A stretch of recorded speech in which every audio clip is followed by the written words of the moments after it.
வணக்கம் ஜோதிட நண்பர்களே. வெற்றிகரமாக நம்ம பஞ்சாங்கத்தினுடைய முதல் அங்கமான வாரத்தை பார்த்துட்டோம், ரெண்டாவது அங்கமான திதியை பார்த்துட்டோம். இன்னைக்கு மூணாவது அங்கமான நட்சத்திரங்களை பற்றி பார்க்க போகிறோம். சரி, இந்த நட்சத்திரத்தை வச்சு நம்ம என்ன பார்க்கலாம் அப்படிங்கிறதுக்கு உண்டான ஒரு ஜோதிட விளக்கம். நீங்கள் எப்பவுமே கோயிலுக்கு போனீங்கன்னு சொன்னால் உங்களுடைய நட்சத்திரப்படி தான் அர்ச்சனை பண்ணுறீங்க. அது எதுக்குன்னு கேட்டிங்கன்னா, உங்களுடைய பிறந்த நட்சத்திரத்துக்கு அர்ச்சனை பண்ணும்போது நீங்க செஞ்ச பாவம் குறைஞ்சு புண்ணியம் அதிகமாகும் அர்த்தம். அதனாலதான் எந்த கோயிலுக்கு போனாலும் உங்களுடைய நட்சத்திரத்துக்கு அர்ச்சனை பண்றீங்க.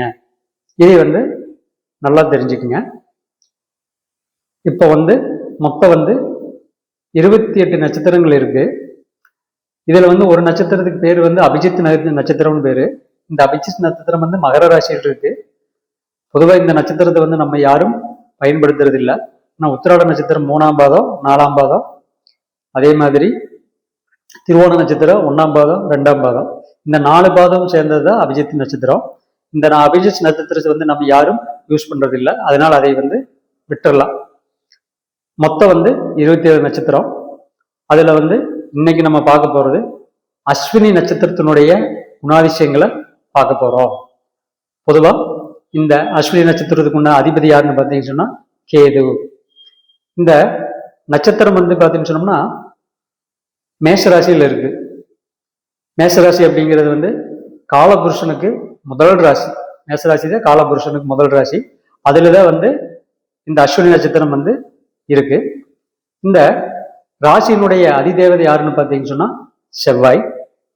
இந்த நட்சத்திரம் பார்த்தீங்கன்னு சொன்னோம்னா 3 நட்சத்திர கூட்டங்கள் சேர்ந்தது தான் இந்த அஸ்வினி நட்சத்திரம். ஒரு நட்சத்திரம் கிடையாது, 3 நட்சத்திரங்கள் சேர்ந்தது தான் அஸ்வினி நட்சத்திரம். இந்த நட்சத்திரத்துக்கு உண்டான உருவ அமைப்பு எதுன்னு கேட்டீங்கன்னா குதிரை முகம். இந்த நட்சத்திரத்தை பார்க்கறதுக்கு குதிரை முகம் மாதிரியே இருக்கு. அப்போ இந்த நட்சத்திரத்தில் பிறந்தவங்க எப்பவுமே கடிவாளம் போட்ட மாதிரி ஒரே நேர்கோட்டிலேயே போயிட்டு இருப்பாங்க. முன்னாடி திரும்பி பார்க்க மாட்டாங்க, பின்னாடி திரும்பி பார்க்க மாட்டாங்க. அப்படியே ஒரே நேர்கோட்டில் ஸ்பீடா போயிட்டு இருப்பாங்க. என்னன்னா, இந்த மேசராசி ஒரு சரராசி. சரம்னு சொன்னோம்னா ஓடிட்டே இருக்கிறது, நிக்காம இயங்குறது. அப்போ இந்த அஸ்வினி நட்சத்திரக்காரர்கள் எப்பவுமே ஒரு இடத்துல நிக்க மாட்டாங்க, ஓடிட்டே இருப்பாங்க. பரபரன்னு ஓடிட்டே இருப்பாங்க. ஒரு இடத்துல நின்று அவங்களால இயங்க முடியாது, ஓடிட்டே தான் இருப்பாங்க. அடுத்தது அந்த முகம் பாத்தீங்கன்னு சொன்னோம்னா கழுத்து பாத்தீங்கன்னு சொன்னா நீண்டு இருக்கும். முகம் பாத்தீங்கன்னு சொன்னோம்னா கொஞ்சம் முன்னாடி இருக்கும். இந்த உருவமைப்பு கண்டிப்பா அஸ்வினி நட்சத்திரக்காரர்களுக்கு இருக்கும். அதே மாதிரி இந்த நட்சத்திரம் இருக்கக்கூடிய ராசி நெருப்பு ராசி. மேசராசிங்கிறது நெருப்பு ராசி. பொதுவா ஒரு நெருப்பினுடைய தன்மை என்னன்னு கேட்டீங்கன்னா, நீங்க எதை போட்டாலும் அதுவா அதை மாத்திக்கும். நீங்க எதை கொடுத்தாலும் அதை பஸ்மம் பண்ணி அதுவா அது மாத்திக்கும். அப்போ இந்த அஸ்வினி நட்சத்திரக்காரர்களும் அதே மாதிரிதான். யாரு கூட சேர்றாங்களோ அவங்ககிட்ட இருந்து எல்லா விஷயங்களையும் பாத்தீங்கன்னா கிரகிச்சு தன்வழிப்படுத்திக்குவாங்க, தன்வயப்படுத்திக்குவாங்க. அதே மாதிரி இந்த நட்சத்திரத்துல பிறந்தவர் யாருன்னு பாத்தீங்கன்னு சொன்னோம்னா அஸ்வத்தாமன் இந்த நட்சத்திரத்துலதான் பிறந்திருக்காரு. அப்போ இந்த நட்சத்திரத்துல பிறந்தவங்க எப்பவுமே துணிச்சல் மிக்கவர்கள். அஸ்வத்தாமன் போர்ல மிகப்பெரிய வல்லவர். அதனால இந்த நட்சத்திரத்துல பிறந்தவங்க போர் குணம் கொண்டவர்கள். எப்பவுமே சண்டைக்கு அந்த சண்டையை விடமாட்டாங்க. அதே மாதிரி கோபம்னு வந்துருச்சுன்னு சொன்னா யாரும் அவங்ககிட்ட நிக்க முடியாது. அடுத்ததான் இந்த நட்சத்திரம் ஒரு ஆண் நட்சத்திரம். ஆண் நட்சத்திரம் சொன்னோம்னாலே எப்பவுமே ஒரு டாமினேஷன் இருந்துட்டே இருக்கு. இந்த நட்சத்திரத்தில் பிறந்தவங்களுக்கு எப்பவுமே ஒரு டாமினேஷன் இருக்கு. யாருகிட்ட பழகினாலும் அவங்ககிட்ட இணங்கி போகக்கூடிய தன்மை இருக்காது. அவங்கள இவங்க வழிக்கு கொண்டு வரக்கூடிய தன்மை தான் இருக்கு. இதுதான் அந்த ஆண் நட்சத்திரத்துக்கு உண்டான தன்மை. அடுத்தது இந்த நட்சத்திரத்தினுடைய புருஷார்த்தமம். பொதுவா புருஷார்த்தம் என்னன்னு கேட்டீங்கன்னா தர்மம், அர்த்தம், காமம், மோட்சம், இந்த 4 புருஷார்த்தங்கள் இருக்கு. இந்த நட்சத்திரம் தர்ம புருஷார்த்தத்தை சேர்ந்தது. அப்போ இந்த அஸ்வினி நட்சத்திரத்துல பிறந்தவங்க எப்பவுமே தர்ம சிந்தனை உடையவர்கள். அடுத்தவங்களை கெடுக்க மாட்டாங்க, என்னைக்குமே கெடுக்க மாட்டாங்க. எப்பவுமே தர்ம சிந்தனையோட. என்ன கேட்டீங்கன்னா கேது அப்படிங்கிறது ஞானகாரகன்.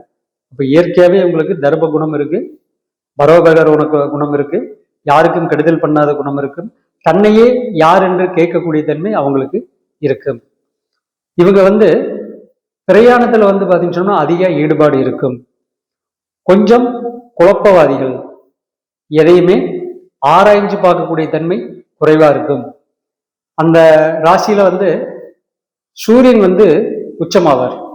இந்த சூரியன் உச்சமாகக்கூடிய நட்சத்திரம் எதுன்னு கேட்டீங்கன்னா அஸ்வினி நட்சத்திரம்.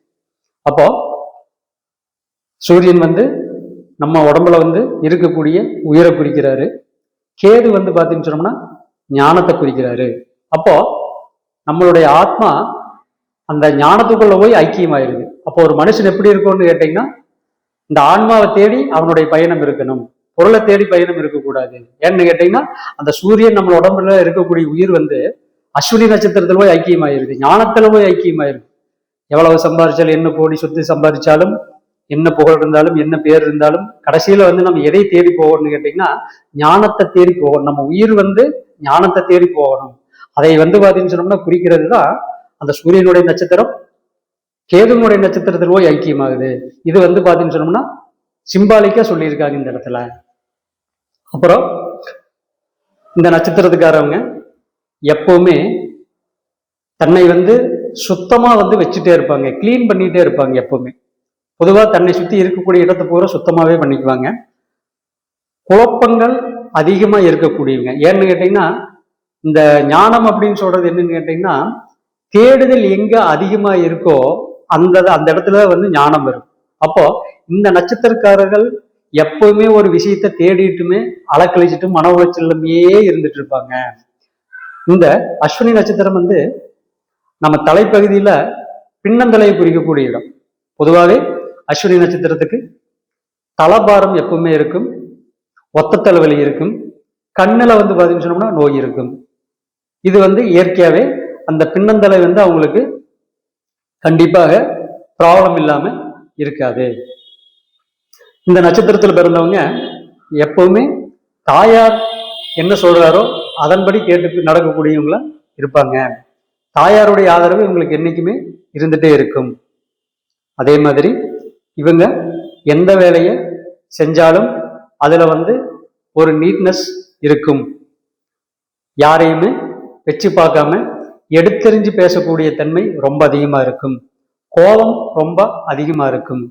யாருக்கிட்டும் அடிபணிஞ்சு போக மாட்டாங்க. யாரையும் எப்பவும் மதிக்காத தன்மை இவங்களுக்கு வந்து இருக்கும்.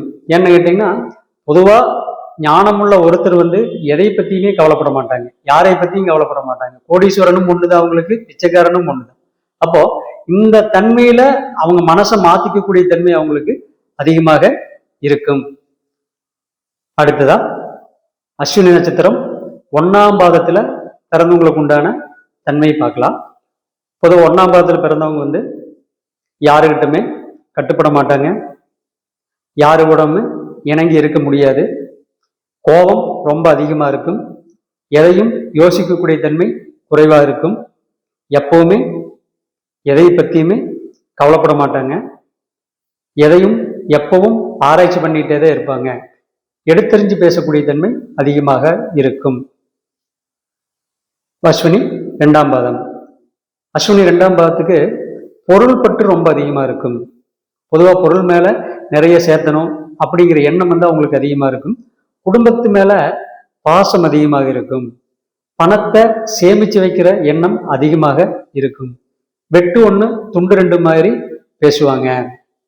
அதே மாதிரி குடும்பத்துல இவங்க எதை பேசினாலும் அதை வந்து தப்பா புரிஞ்சுக்குவாங்க.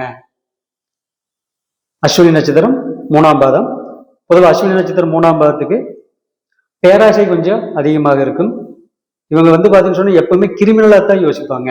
பொதுவா இந்த 3ஆம் பாதத்துல பிறந்தவங்க ஏதோ ஒரு வில்லங்கத்துல போய் சிக்குவாங்க, இல்லைன்னா இவங்க வந்து வில்லங்கம் பண்ணுவாங்க. இந்த ரெண்டுல ஏதோ ஒன்று பண்ணுவாங்க.